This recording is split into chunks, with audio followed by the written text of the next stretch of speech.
If you've got suspicions or you've seen or heard rodent activity in your attic, we're a part of that solution. I would start with a great wildlife control company.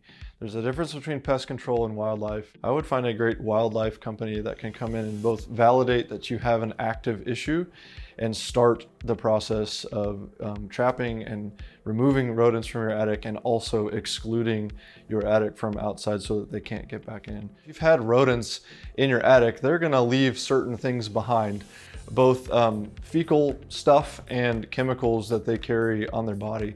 And so even if you eradicate the rodents and you trap them all and you do a great exclusion, what I've learned is that rodents are to come back or try to get back to where they once were because they can smell those things that they left behind.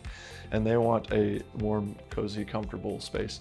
And so removing the insulation is an extensive process, but we remove the insulation, we vacuum it all out, we take it with us. We don't leave it at your house for curb pickup. We sanitize the attic and deodorize and just kill any bacteria or grease or chemicals that might have been left behind. We foam seal some of the cracks and crevices, and then we put back new insulation.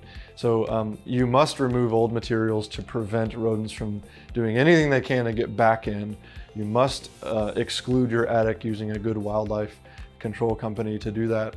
And then you must inspect down the road to make sure that those things aren't happening again. From a timing perspective, the trapping usually takes a week or 2 or 3. From a wildlife company perspective, just depending on how bad the situation is. We would come in kind of toward the end of that process once we're pretty confident, or they are, that rodents are slowed down or done.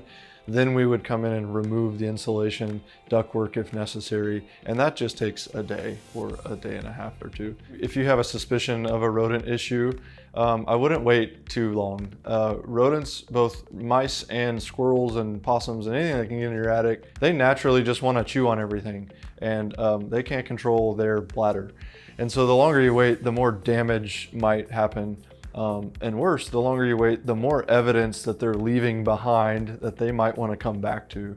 And so I would get on pretty quickly a rodent or wildlife company to come assess, like, what do we need to do to start trapping and removing the rodents, and don't wait.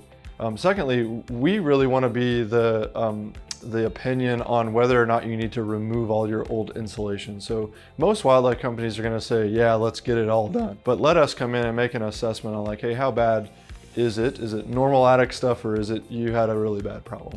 So not every time do we need to remove all the insulation in your attic, but we can certainly have the experience now and have partnered with enough wildlife companies to know, like, does all this need to come out, or can we leave and just remove this one spot? Same with ductwork. It's insulation and ductwork. Have those things been compromised? They chewed through the ductwork. They're trying to get to the cold air. And let us make that assessment on what needs to be removed and replaced, and partner with your pest or rodent company to do that.